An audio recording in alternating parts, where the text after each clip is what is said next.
make them even reach semi-finals and even eventual final, because it's one of the greatest, one of the favorites. Yes. That's right. That's Well, right. so you've had it from them, and the only match that so far over the weekend that did not have a goal was Mauritania against Madagascar. This was played in Dar es Salaam, and looking at those two sides, you know, and the fact that Madagascar played for close to 55 minutes with 10 men. Larne, what would you make of how Madagascar adjusted to the red card? We all know that when you get a red card, it saps the brain of players, right? Because they reduce by one player. So they have to rearrange everything. For them to maintain that match, I really respect the coach, how he quickly adjusts to that situation, because in game of football, you never knew. Red card can come at any time. They did well. But sometimes, let me tell you, sometimes that red card can work for you.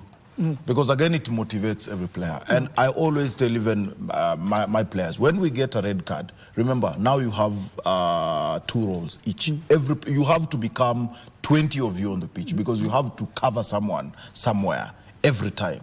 So sometimes that's why you see, in many occasions, a club with a red card always tries to dominate, tries to keep the ball, or even defend. That's why you actually saw no goal yesterday, because they knew if we make any small mistake, we will get punished. And that is why it ended the way it ended.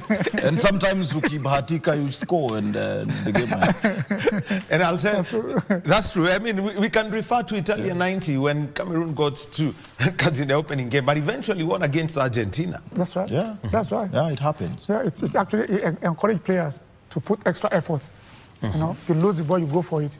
Actually, what is always altered when you get a minus is just formation. Because if you are using maybe 4-4-2 like Kenya yesterday, or 4-3-3 like they did, you just adjust in terms of shape of the players on the pitch and the rest. But the game remains the same.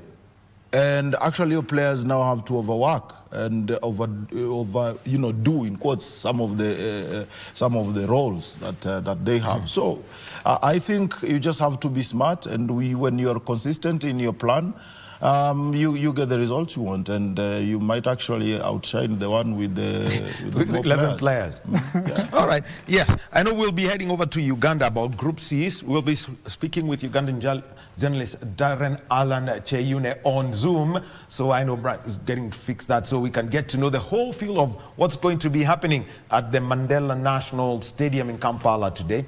2 matches, Niger against Guinea and also Uganda against Algeria. That's going to be the highlight match of Group C, all live on KBC Channel 1, and also our radio station services, because Chan Iko KBC. Let's talk about Group D first. We'll jump to that before we get Alan on board. Nigeria, Larne, this is your home. It's your home team, and just give us the story of how the Nigerian Professional Football League has evolved. There is a point at which, if you mentioned Kano Pillars and Enyimba, no one, no one wanted to get close to them. That's right. But here, there was something happened over the years, and so let's talk about the Nigeria over the years, as far as the domestic league is concerned, because that's where the players are being drawn from now. Okay. All right. As you mentioned, that when you hear about Kano Pillars, you hear about Enyimba, Shooting Stars, all those big names, right? You're scared of playing them, right? But over the years, for whatever reason, probably because of the Nigerian football system, right? The level of that has not been reached, right? However, there are so many changes that have been made, and they are trying every possible measure to ensure that they actually produce as much talent as they used to. And I believe in this tournament, Nigeria is going to, they will do well. And the appointment of Eric Chelle, we saw him, with Mali, the AFCON, but he's come and taken over this squad. What is it that Chelle brings to this Nigerian side? I believe he brought on discipline, right? And he tried to give everyone opportunity to display themselves. If you have what it takes, I'm going to select you. We should remember that it is not easy for a country like Nigeria, let's say, for argumentative essay, let's say like a 220 million population, right? Whoa, four times, right? How does the coach get to select the best? Actually, you understand? So, that's exactly where I'm going. You understand? So players that represent Nigeria, you understand, in every tournament might not necessarily be the best of the league, right? But it might be the best for the coach style that he wanted, right? So it is difficult for coach when they are criticizing them. Why don't you bring this guy? Why don't you bring this guy? He has to assess what player can play according to his standard, according to what he wants. And he has brought a lot of discipline. It actually happened even in Kenya. People are asking about why didn't you pick Mishiri and the rest? It happened. You know, there is that fans' view. Of players, and then there is the coach's style of play and what he wants to achieve. So sometimes they don't understand each other. The two sides don't understand each other. So when again the coach decides and picks players, and then he wins matches like for example Kenya, then fans now we sit back and say, good job, but you are criticizing. It's difficult for him to actually pick 23 players to come to CHAN out of all the Premier League teams. All right, and then something else, it's the qualification path. Okay. The rivalry between Nigeria and Ghana. How important was that qualification match? Because I know it's, when Ghana win against Nigeria, there is chaos in Lagos and a party in Accra. Yeah. But how was this? All right, the match between Nigeria and Ghana, is traditionally always be a tough match, entertaining match, right? So when they are playing against each other, even if we consider it as a friendly, right? They don't see it as a friendly. It has so many things that contribute to every time Nigeria is playing Ghana, because each country wanted to prove to others that we are unique. We are better than you in football, in any areas, right? So I believe Ghana and Nigeria is always an entertaining match to watch. You just have to watch it for the fun of the game and enjoy the time. Are you the Mashemeji Derby of West Africa? Mashemeji mean in-laws. Or the cousins or the brothers. In-laws. We're close to each other. Exactly. We're close, yeah. All right, so the group you're in, same as the holders, Senegal. And you've got Sudan and Congo. And Congo Brazzaville. Yeah. First of all, what would be your assessment of? Just before I go to Coach Ladra, I want you, to give your assessment of the squad that was picked, because you said it's always a difficult one to speak. Coach style versus the fan style versus fans' demand. That's right. So you see, majority of what people blame coaches from, right? Don't get me wrong, there are some outstanding players. Regardless of the coach style, you cannot do without them. Let us agree on that, right? So it's like if coach decided that in the terms of Kanuwako or Kocha, and coach decided, no, I'm not taking them to the match, people are going to get angry. So apart from those people that have a unique and exceptional talent, so there are some players that coach might want to look at that, look, this can fit into my style. This guy is going to lose the ball and fight for it back. So coaches will long that compared to a player that just lose the ball and just stand over there, right? So different coach have a different discipline he wanted to introduce to his team. All right. Let me just look at, some of the players who've been identified. There is Anas Yusuf and Junior Nduka. Okay. Just tell, the story about those two youngsters. You see, those two players, I want everyone to keep their eyes on those guys, right? They are very good players. They can take on, because what makes them unique is that they can take on any players, right? And that gives Nigeria opportunity to create a space behind their opponents. So those two players, I believe, they are players to watch in this tournament. Well, First of all, your take on the Nigerian side, and because we know the Super Eagles, everyone would be looking for particular names, looking for seamen, but that won't be the case this time round because it's players based in the Nigerian professional, in the Nigerian Premier League. Yeah, Michael. definitely. You're right. We are not expected to see those huge, big names this time round. But I think, of course, Nigeria are the favorites in that group. Maybe, probably because the likes of Sudan, Congo, Brazzaville are maybe average. Let me say that in terms of this caliber of competition. I mean, so Nigerians might actually impress. But again, people really need to differentiate this. You have to differentiate the national team that participates in AFCON with the big names and the local players. Right. This is something different. Yeah, and maybe I saw someone talking about when our international players are around, we don't do well, and now we are doing well.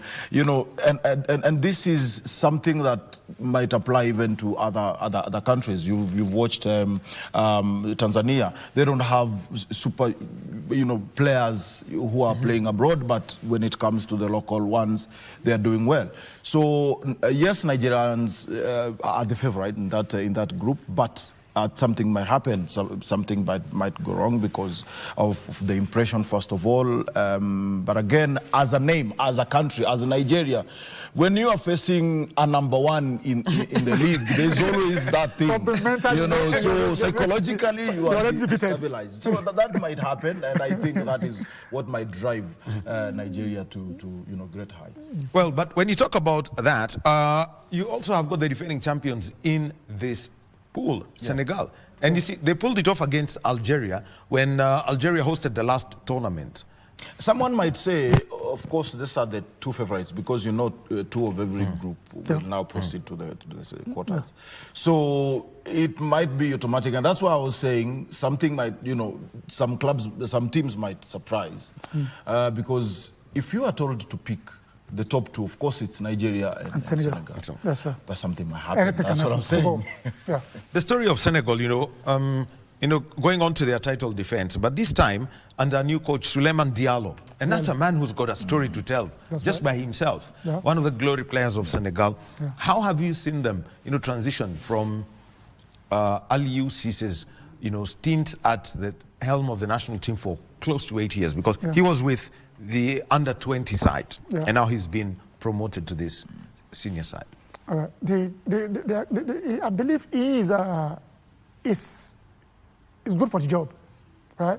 And as a coach that has a discipline is very important in any nations, because if the coach have a discipline, players can know that, look, we are not here to play, we are not here to joke, right? So I commend the Senegal FA to have appointed him as their new coach, because he has what it takes. As you said, when you look at his own life, his own transition up to this point, right, he has been doing an excellent job.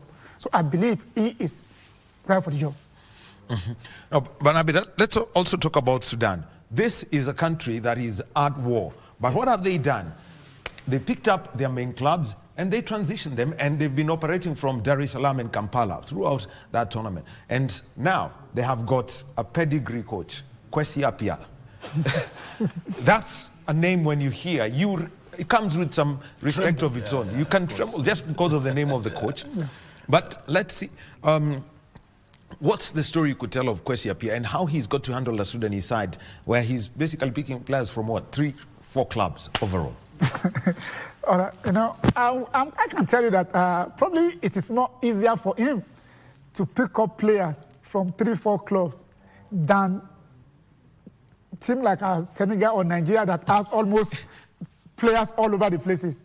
Talking about Premier League, talking about the amateur league and stuff like that. So I believe it might be more easier for him to pick up well-deserved player, because they don't have enough. They don't have enough compared to other nations. So picking up our players is not something that's going to be a problem for him, and I believe he's going to select the best out of what they have. But Appiah, for me, I think he's not really there to win trophies. Why you say that? Why? Because Why you say that? Why are you saying that? because Appiah is there to make sure that the project behind, to lay the background and try to uplift the status of the country in terms of football, and try to show the rest of the population or the players that it is possible. You cannot expect him to win trophies right now. So he's there to build. He's there to put up, relevant infrastructures. He's there to, actually whatever he's doing behind the scenes is the most important and the most maybe relevant, maybe quote unquote, because this is something that has to take ages before it is implemented. Okay, Michael, I want to bring in this because I think I can now use a word we can all understand. Yeah. Wahala. Wahala, no problem. And this is something that, federations have got to learn. Yeah. The last, thing that, most people we've had from Kwesi Appiah is that he had not been facilitated to travel to Zanzibar. Yeah. And it's understandable. It's understandable because they are just coming up. Ideally, this is the coach of the national team. The federation, wherever they are, and making zero arrangements to have him go. We've had crazier things from Kenya, Nigeria, even here. But what's the way forward, especially for a country like Sudan, which wants to use a tournament like this to change, the face of everything happening in their country? I think their government and their FA need to look into that situation and take appropriate action to give that kind of coach a freedom to move from here and there, because if he has any restriction, that limits his ability to even perform at highest level. So they're supposed to implement a system whereby he's going to be free to do and go anywhere which one you wanted to go. I don't believe there should be a restriction on him. Giving the right honor to coaches, Barnabe. Yeah, definitely. Because however good you might be as a coach, if you're not facilitated, if you're not free, if you're not supported, that's right, you can never do anything. You can never achieve anything. You have to get supported from the federation, from the government, even from your technical team, and now the players, because this is why it's called a team or teamwork. That's right. And if it is not done in the right way, then you're doing nothing. That's right. Because you understand, you're a coach, and you don't even have a say to your players, because definitely no one is backing you up. And even if they are willing to back you up, there are no resources, there are nothing. So it is always hectic to work under such environment. And I think they just need to up their game and understand. Maybe it's because they've never been to this kind of events before, and that's why they're taking it for granted. But I think he deserves to get respect and support that he deserves. Well, Kwesi Appiah is not anybody. When it comes to African football, he's very great as a player and also as a coach. Needs to be, respected fully. So let's now mention Group C, and you've got Uganda, Barnabe. Hey, Uganda, Cranes. They've been to this tournament. But the only thing is getting past the group stages has always been the big challenge. Just your overall take on the Ugandan side that's been said. Honestly, I don't know why Uganda does not perform in CHAN, because many of their players are actually local players. A big percentage, like almost 85%.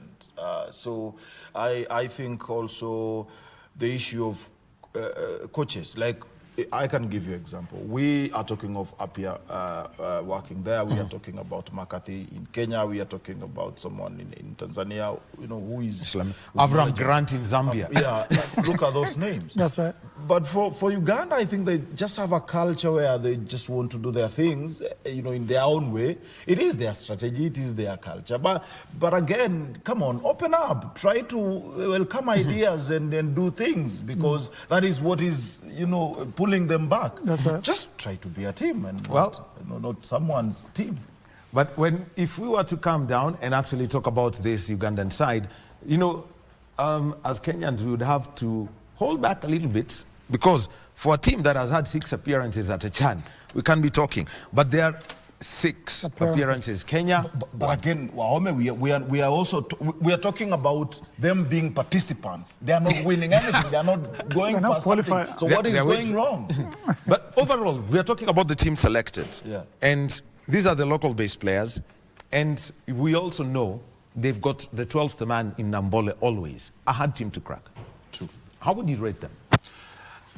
Especially when they're playing at home. When they are playing at home, definitely there's something else, because the support, the ambience coming from the stands is something else, and it's trying also to propel them. So definitely, I expect them now to turn up this time round, and because it's another try, it's another chance that they've been given, and they should really not give excuses.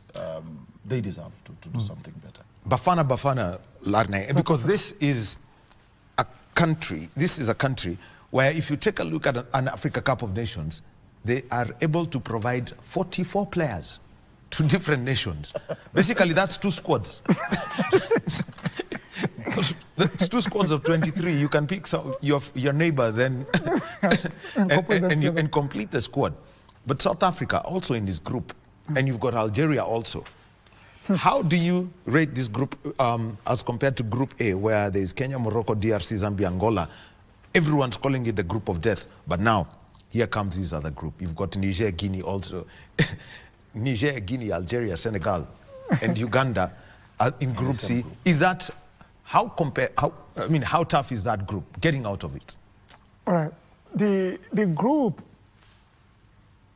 first of all, let us establish that there is no any country as inferior in football these days, as you mentioned earlier, right? The group is a group that I believe South Africa has their chances, and I might choose South Africa, but there'll be a surprise. I believe there'll be a surprise, because when you look at how people are playing football these days, it doesn't matter the names. So the underdog team can just qualify out of nowhere. You understand? And South Africa is not ready to lose to any of them. So I believe this team, South Africa, they have chances of qualifying for the next round. Algeria, they may want to make good of the fact that they hosted the last tournament and lost in the final to Senegal. Barnabe, Algeria, we can name teams, Belouizdad, Kabylie, MC Alger, Constantine, all that. And those are the players, you know, where do we watch them? Confederation Cup and the Champions League. They've proved to be giants when it comes to club football in Africa. And I think this is, everyone in Africa, every player in Africa, you know, has a dream to feature in some of those big names. And I think they'll use that advantage, because if they have the right mood, you know, and moments, because again, a tournament is not like a league. A tournament is something else, and I think they'll come trying to revenge, saying that, you know, we organized this, we didn't, win it, but this time round. And when you look at Algeria, there are no, much changes in terms of players. They're still the same. Infrastructure-wise, the way they play, their playing style, their formation is still the same from last time. And so I think they'll just need to improve and try to go harder. And I think this time it is easier for them to win because of maybe the group. We are talking about Kenya's group being the group of death, maybe probably because we have two of the best, Congo and Morocco. But I think that group also is something big. The same thing with Nigerian group as well. Nigerian group, the same thing. Yeah. Even though our expectation is that Nigeria is going to qualify, but it doesn't normally go that way. Yeah. Things can change. We've seen it before. Things can change, yeah. And overall, I mean, the opening ceremony, that is something, it was brief. Yeah. And the culture of it, how different was it from what, you're used to, a 45-minute show about 1 hour before kick. It's our first time. It's our first time. It's Tanzania's first time. But what I loved is the African part of it. I mean, everything was natural, from kitenges to whatever, you know, instruments and the music, dancing, everything. You know, did you see the presentation, the trophy presentation? That's right. I mean, it was on point, as brief as it was. But I expected maybe them to. Arakama, yes, it was brief, but they could have filled that pitch and, you know, see something bigger, because it was just like 50 people only performing, and but it was a good ceremony. Honestly, it was a good one, and people were happy that it could, you know, kick off, and that's what we were waiting for, and it happened. Now let them wait and see how we'll close the tournament with Kenya in the final. So let them wait and learn from us. We'll give them a big show. The other thing that we want to talk about is developing a new culture of stadium attendance.